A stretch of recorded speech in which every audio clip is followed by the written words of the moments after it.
अर्जुन अपने घर के आंगन में एक वृक्ष के नीचे उदास बैठा था। उसकी आंखों में निराशा और मन में भारीपन था। तभी उसकी पत्नी गौरी वहां आई। अब इस तरह उदास बैठने से कुछ नहीं होगा। आखिर आपने क्या सोचा है? इस संसार ने मेरे साथ बहुत बड़ी ठगी की है गौरी। किसी ने मेरा साथ नहीं दिया। अब मैं इस संसार को दिखाऊंगा कि असली ठगी किसे कहते हैं। अब तक इस संसार ने केवल ठगों को देखा है, लेकिन अभी तक किसी ने ठगों के राजा को नहीं देखा। अब देखेंगे। अब देखो मैं क्या करता हूँ। बातें करने से कुछ नहीं होता अर्जुन, ऐसा करके दिखाइए, तभी मानूंगी कि आप में बुद्धि है। गौरी की बात सुनकर अर्जुन उठ खड़ा हुआ। हाँ गौरी, लाओ। शादी की रात जो मैंने तुम्हें सोने का मंगलसूत्र पहनाया था ना, लाओ वो मुझे दो। लाओ। मंगलसूत्र? वो क्यों मांग रहे हो? सवाल मत करो गौरी, बस ये मंगलसूत्र मुझे दो। यही मंगलसूत्र हमें वहां पहुंचाएगा जहां तक तुम सोच भी नहीं सकती। लाओ। गौरी कुछ नहीं बोली और अपना मंगलसूत्र उतार कर अर्जुन को दे दिया। अर्जुन की आंखों में अब योजना की चमक थी। अर्जुन सीधे सुनार की दुकान पहुंचा। सेठ जी, ये रहा मेरी पत्नी का मंगलसूत्र, इसको बेचना है। आप बताइए क्या भाव लगेगा इसका? पत्नी का मंगलसूत्र? ए भैया, बहुत कम लोग अपनी पत्नी का मंगलसूत्र बेचते हैं। क्या चक्कर है? अर्जुन ने कोई उत्तर नहीं दिया। सुनार ने मंगलसूत्र देखा और उसे अच्छी कीमत दे दी। अर्जुन ने वो धन लिया और दुकान से बाहर निकल गया। अर्जुन अपने गांव के पास के दूसरे गांव में एक प्रसिद्ध गांव पहुंचा। वहां बिन्नू हलवाई नाम का मशहूर मिठाई वाला था। राम राम। क्यों, क्या तुम्हारा ही नाम बिन्नू हलवाई है? हाँ हाँ भाई, मेरा ही नाम है बिन्नू हलवाई। जो खाए मेरी मिठाई बोले वाह वाह क्या चीज बनाई। भैया, मैं हूँ बिन्नू हलवाई और मेरी मिठाई जाती है महल तक। अच्छा, क्या तुमने मेरी दुकान पर ये लिखा हुआ नहीं देखा क्या?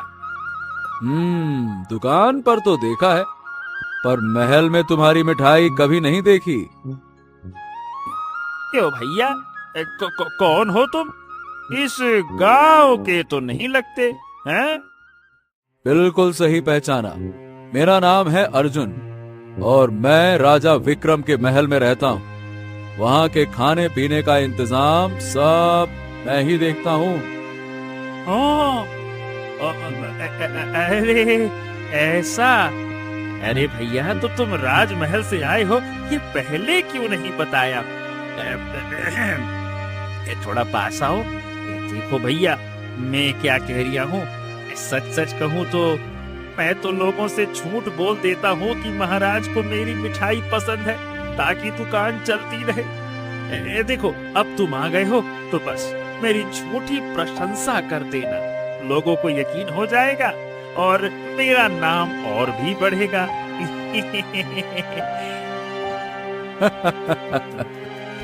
अच्छा, चलो कोई बात नहीं, डर मत बिन्नू, डर मत।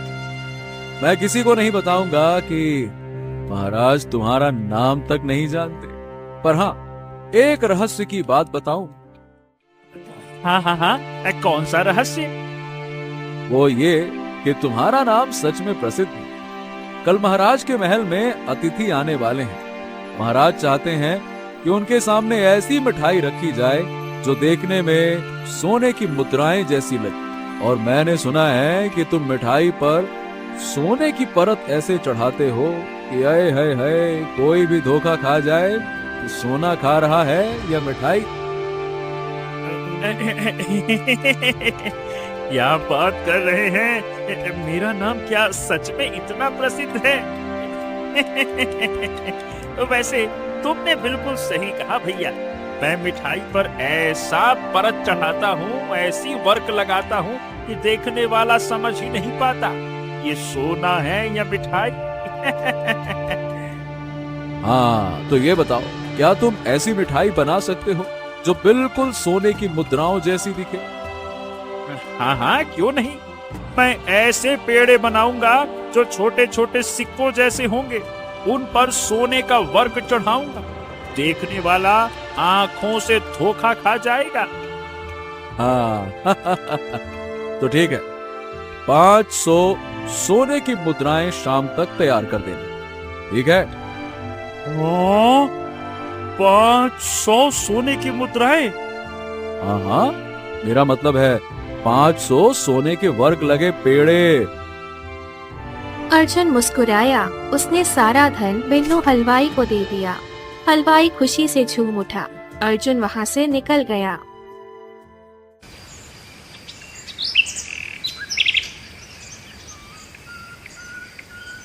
अर्जुन अब एक मटकी बेचने वाली दुकान पर पहुंचा। उसकी आंखों में कोई नई योजना थी।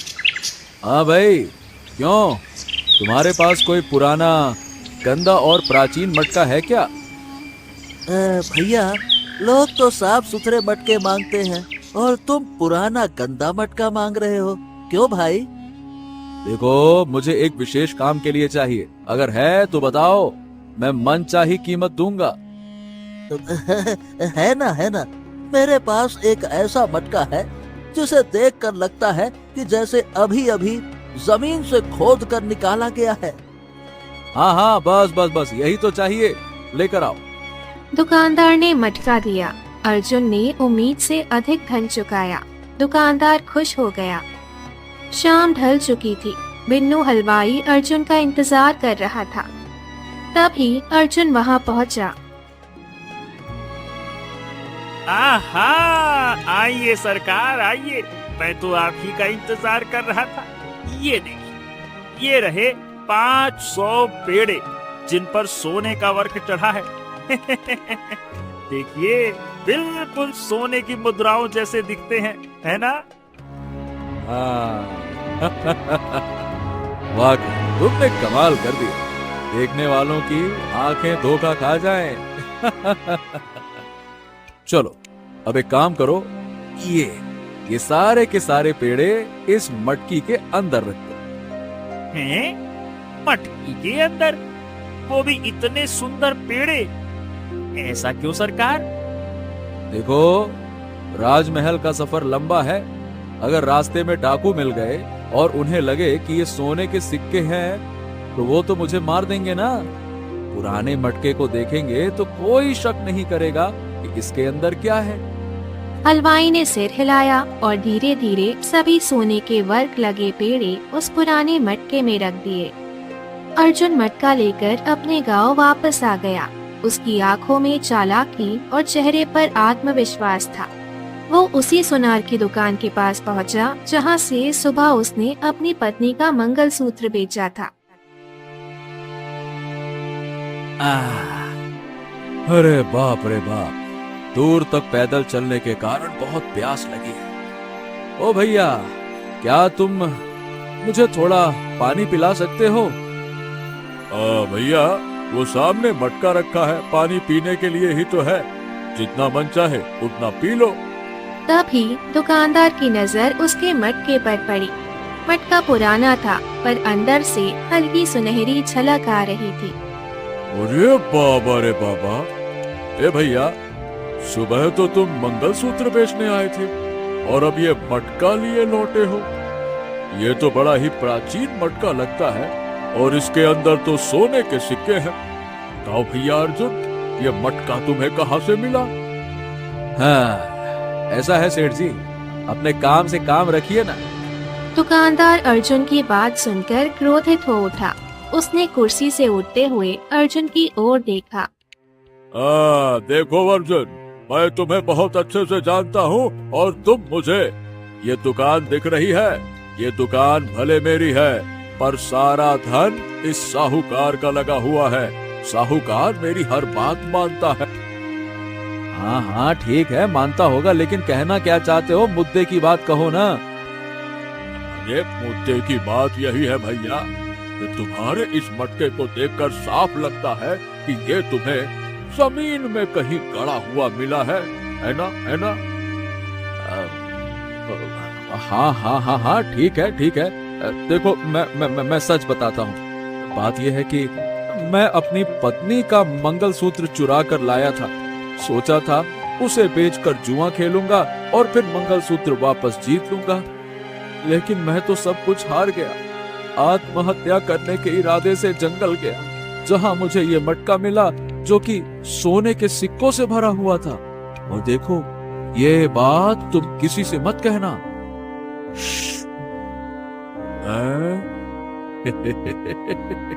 बिल्कुल नहीं कहूंगा।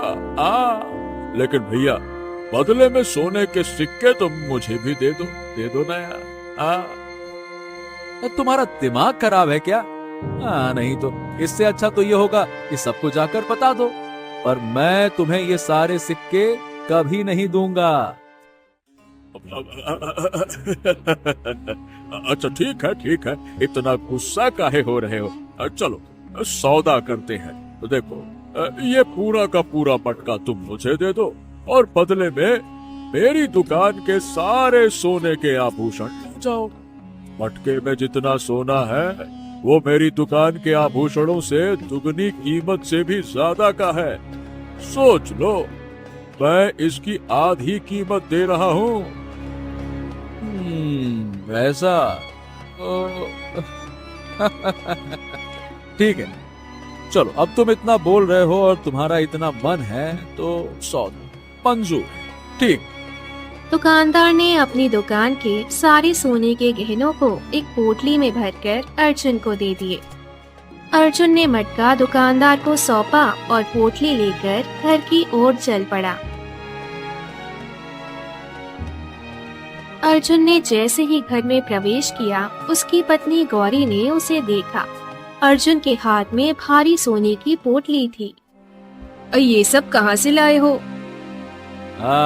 तो गौरी ये ठगों के राजा की पहली चाल थी और देखो कितनी सफल रही। लेकिन हाँ, ये तो बस शुरुआत है गौरी, अब हमें बहुत कुछ करना है। अर्जुन, जिस दुकानदार को तुमने ठगा है वो साहूकार का आदमी है। आज नहीं तो कल साहूकार को सब पता चल जाएगा। वो गांव वालों को लेकर हमारे घर तक आएगा। हमें यहाँ से निकलना होगा, नहीं तो वो राजा विक्रम तक शिकायत कर देगा। यही तो मैं चाहता हूँ गौरी, और अब वक्त आ गया है इस खेल को और बड़ा बनाने का। उस रात जब पूरा गांव नींद में था, अर्जुन और गौरी अपने सारे गहनों के साथ गांव से भाग निकले। सुबह दुकानदार सोने वाला मटका साहूकार के पास ले गया और सामने रख दिया। अरे, इसमें तो सोने के सिक्के हैं। इतने ढेर सारे सिक्के तुझे कहाँ से मिले? क्यों रे? अरे मालिक, सुबह ये मटका अर्जुन से कुछ दाम में खरीद लिए मैंने। उसने कहा जंगल में मिला है ये मटका। मैंने उसके बदले अपने सारे सोने के आभूषण दे दिए। सौदा अच्छा रहा ना? साहूकार ने मटके से एक सिक्का उठाया, कसकर दबाया, पेड़ा टूट गया, भीतर मिठाई निकली।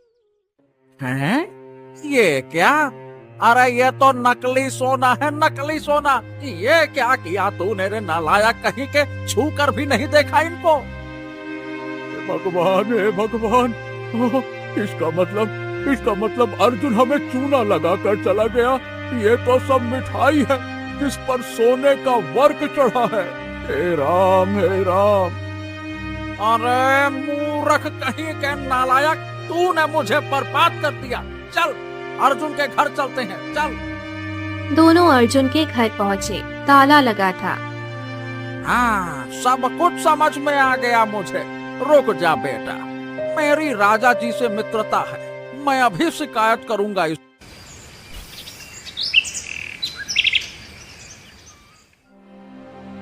साहूकार और दुकानदार ने पूरी घटना सुनाई।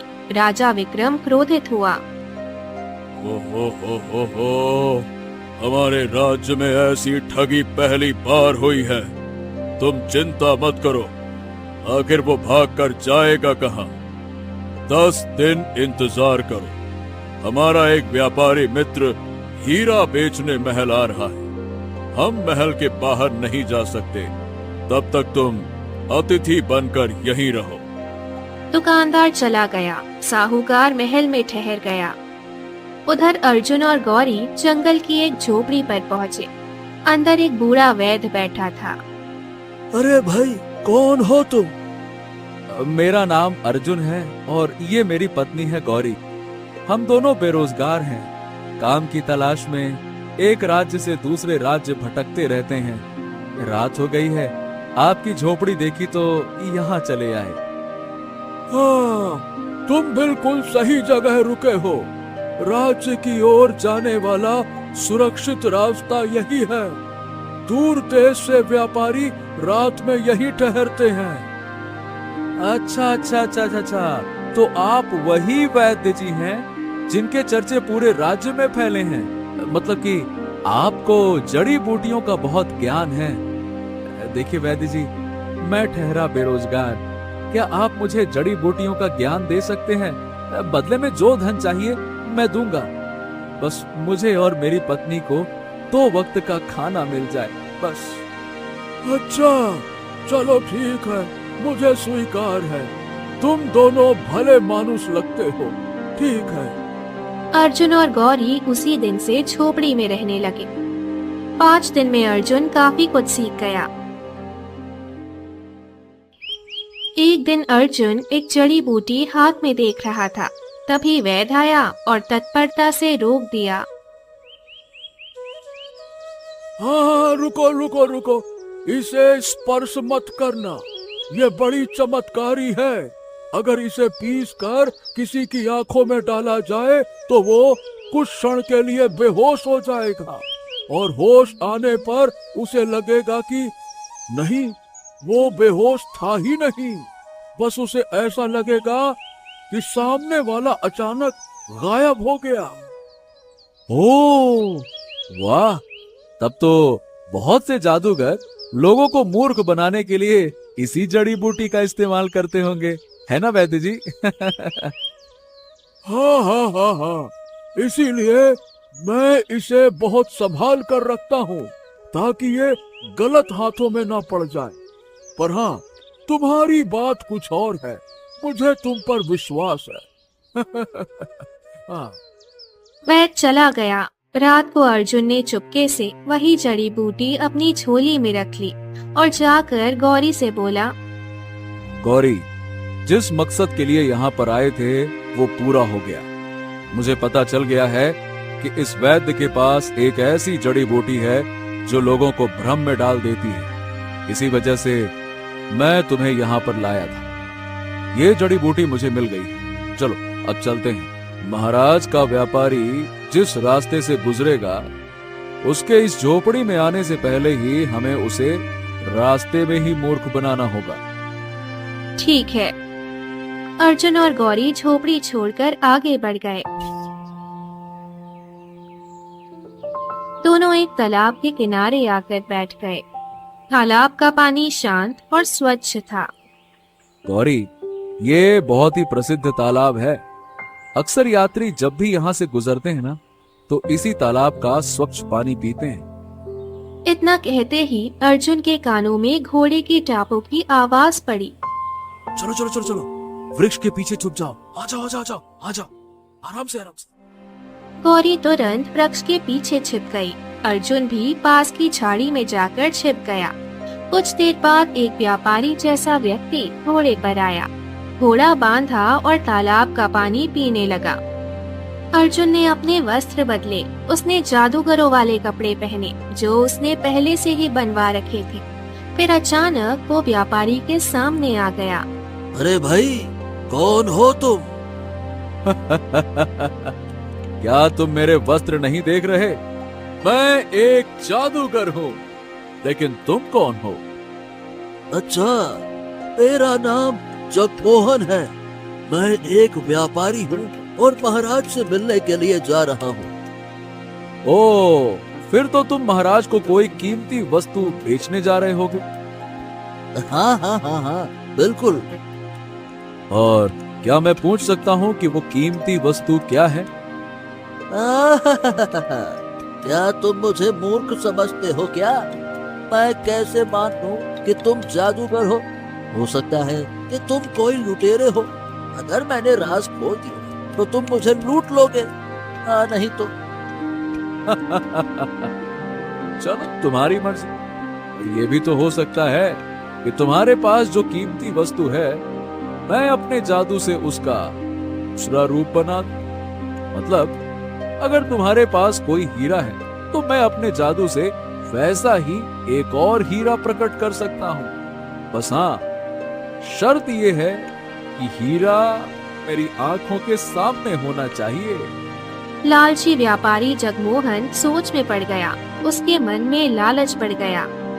आहा, अगर ये सच में इस जैसे हीरे 2-3 बना दे फिर तो मैं अमीर हो जाऊंगा। हाँ, देखो ये रहा वो हीरा। यही है जो मैं महाराज को देने के लिए जा रहा था। ये देखो। व्यापारी ने जेब से चमकता हुआ हीरा निकाला।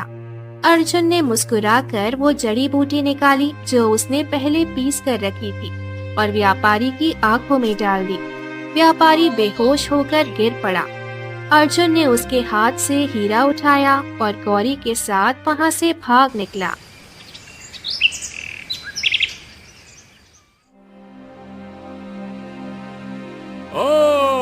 जगमोहन,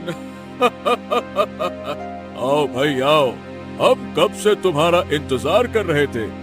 चलो अब वो हीरा दिखाओ जिसकी कीमत एक राज्य से भी ज्यादा है। दिखाओ दिखाओ। अरे क्या दिखाऊं महाराज, यही तो समस्या है कि वो हीरा अब मेरे पास है ही नहीं। व्यापारी ने पूरी घटना राजा को बताई। महाराज, ये वही अर्जुन है जिसने मेरे दुकानदार को ठगा था और मेरा सारा सोना लेकर भाग गया। ओहो, इतना बड़ा अपराध! हमारे राज्य में किसी में इतनी हिम्मत नहीं है। सैनिकों, अर्जुन और उसकी पत्नी को ढूंढ निकालो। उन्हें जीवित बंदी बनाकर यहाँ लेकर आओ। जाओ। सैनिक अर्जुन और गौरी की तलाश में निकल पड़े। कई दिन बीते पर सफलता नहीं मिली। एक दिन राजा विक्रम चिंतित बैठा था। तभी उसका मंत्री दरबार में आया। महाराज, कुछ समय से हमारे जंगल में एक साधु महाराज अपने शिष्य के साथ तपस्या में लीन है। उनके चमत्कारों की चर्चा पूरे राज्य में है। मुझे लगता है कि आपको उनसे मिलना चाहिए। अरे वाह! अगर ऐसी बात है तो हम स्वयं उनसे मिलने जाएंगे। अवश्य अवश्य महाराज, अवश्य जाइए। पर एक बात है, वो हर दिन केवल एक मनुष्य की समस्या सुनते हैं। अगर कोई किसी साथी के साथ जाता है तो वो उसकी कोई बात नहीं सुनते। आपको अकेले ही जाना होगा महाराज। अच्छा, और तुम इतनी निश्चितता के साथ कैसे कह सकते हो? मैं अपनी पत्नी के साथ गया था महाराज। उन्होंने मेरी समस्या सुनने से ही इनकार कर दिया। फिर अगले दिन मैं अकेला गया, तब उन्होंने मेरा समाधान किया। उन्होंने कहा, सिद्धि के अनुसार एक ही दिन में केवल एक व्यक्ति की प्रार्थना सुनी जा सकती है। ठीक है, तो कल मैं अकेला साधु से मिलने जाऊंगा। ठीक है। अगले दिन राजा विक्रम साधु से मिलने के लिए जंगल की ओर चला गया। साधु अपनी शिष्या के साथ ध्यान में लीन थे। शिष्या एक स्त्री थी जो आंखें बंद किए बैठी थी। राजा विक्रम वहां जाकर बैठ गया और प्रतीक्षा करने लगा। शाम तक साधु ने अपनी आंखें खोली और वो साधु कोई और नहीं बल्कि अर्जुन था और शिष्या थी उसकी पत्नी गौरी। हरिओम हरिओम हरिओम। क्या बात है महाराज, आपके चेहरे पर ये चिंता की परछाइयां क्यों हैं? राजा विक्रम ने सारी घटना साधु को सुनाई।